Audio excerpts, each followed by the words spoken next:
اعوذ باللہ من الشیطان اللعین الرجیم بسم اللہ الرحمن الرحیم رب اشرح لی صدری ویسر لی امری واحلل عقدۃ من لسانی یفقہوا قولی اللہم صلی علی محمد وآل محمد۔ صاحبان ایمان مومنین مومنات، اس ویڈیو میں 18 رجب المرجب کی شب کی نماز کو بیان کرنی ہے، اور اس کے علاوہ شب جمعہ ہے اور مرحومین اور مرحومات کے لیے چند ایک اعمال اور اذکار ہیں، وہ بھی بیان کرنا ہے۔ تو آئیے سب سے پہلے امیر المومنین علیہ السلام سے ایک روایت کہ جب آپ اہل قبور کی زیارت کرنے جائیں تو امام علیہ السلام نے فرمایا کہ یہ کلمات آپ پڑھیں گے تو اللہ تعالی تمہیں 50 سنہ یعنی 50 سال کا ثواب عطا فرمائے گا، اور 50 سال کے گناہ آپ سے اور آپ کے والدین سے اللہ مٹا دے گا۔ یعنی ایسے کلمات ہیں کہ جن کے پڑھنے سے یہ 2 اجر اللہ تعالیٰ پڑھنے والے اور اس کے والدین کو عطا فرمائے گا۔ مولا وہ کون سے ہیں؟ عن امیر المومنین علی علیہ السلام من دخل علی اہل القبور وقرأ بسم اللہ الرحمن الرحیم۔ مولا فرماتے ہیں کہ جو بندہ اہل قبور کی زیارت کے لیے جائے، قبرستان میں داخل ہو، قبر پر جائے تو یہ پڑھے بسم اللہ الرحمن الرحیم، السلام علی اہل لا الہ الا اللہ من اہل لا الہ الا اللہ، یا اہل لا الہ الا اللہ بحق لا الہ الا اللہ، کیف وجدتم قول لا الہ الا اللہ من لا الہ الا اللہ، یا لا الہ الا اللہ بحق لا الہ الا اللہ، اغفر لمن قال لا الہ الا اللہ واحشرنا فی زمرۃ من قال لا الہ الا اللہ محمد الرسول اللہ علی ولی اللہ۔ امام علیہ السلام فرماتے ہیں ان کلمات کو پڑھنے کے بعد اللہ تعالیٰ اس بندے کو 50 سال کا ثواب عطا فرمائے گا،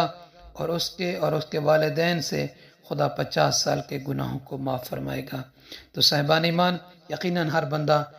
اپنے عزیزوں کی قبروں پر ہفتے میں، مہینے میں، چند دنوں میں، سال میں جاتا ہے۔ جب بھی جائیں تو ان کلمات کو پڑھ کر اللہ تعالیٰ سے 50 سال کا ثواب حاصل کر سکتے ہیں،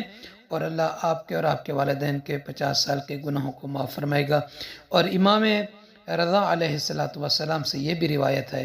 جب آپ قبروں پر جاتے ہیں نا اہل قبور کی زیارت کے لیے، فاتح کے لیے، تو وہاں آپ کو کیا پڑھنا چاہیے؟ ان الامام علی ابن موسیٰ الرضا علیہ السلام من آتا قبر اخیہ المؤمن ثم وضع یدہ علی القبر وقرأ انا انزلناہ 7 مرات آمن یوم الفزع الاکبر۔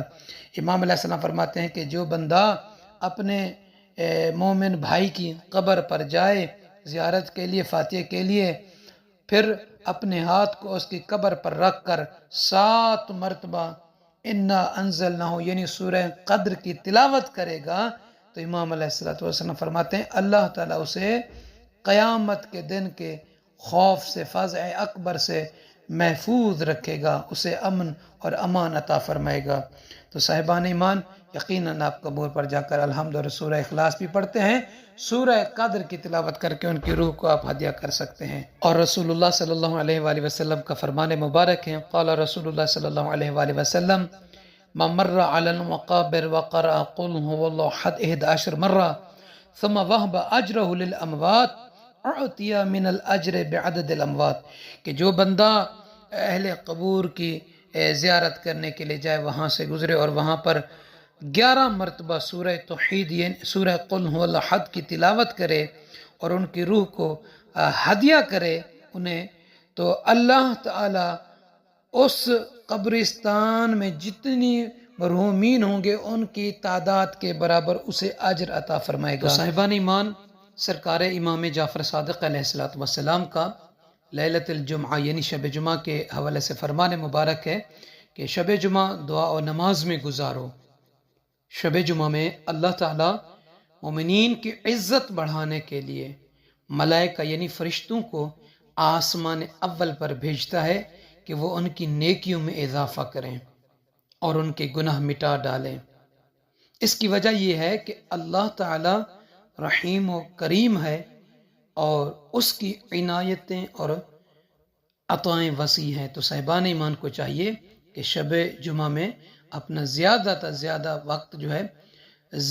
زیادہ وقت جو ہے وہ عبادت میں گزاریں۔ 18ویں شب ماہ رجب المرجب کی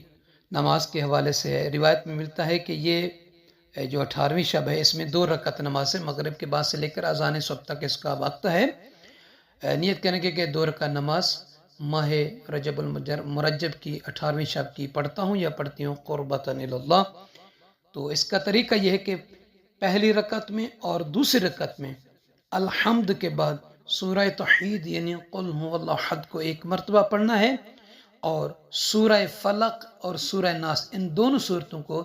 10 مرتبہ پڑھنا ہے پہلی رکعت میں، اور دوسری رکعت میں الحمد اور سورہ توحید یعنی قل هو اللہ احد کے بعد سورہ فلق اور سورہ ناس کو 10 مرتبہ پڑھنا ہے۔ یہ عظیم ثواب ہے، خداوند عالم اپنے بندوں کے گناہوں کو معاف فرما دیتا ہے اس نماز کی وجہ سے، اور خداوند عالم کی طرف سے اس کے لیے بہت زیادہ انعامات ہوتے ہیں۔ تو صاحبان ایمان سے عرض ہے ہمیں اپنی دعاؤں میں یاد فرمائیں گے انشاءاللہ تعالی۔ حسب سابق آپ تمام سننے والے مومنین مومنات کی طرف سے آپ سب کی نیابت میں سرکار امام حسین علیہ السلام، سرکار شہنشاہ وفا عباس علمدار علیہ السلام کی بارگاہ اقدس میں نائب دعا ہوں گے، نائب زیارت ہوں گے۔ جزاک اللہ۔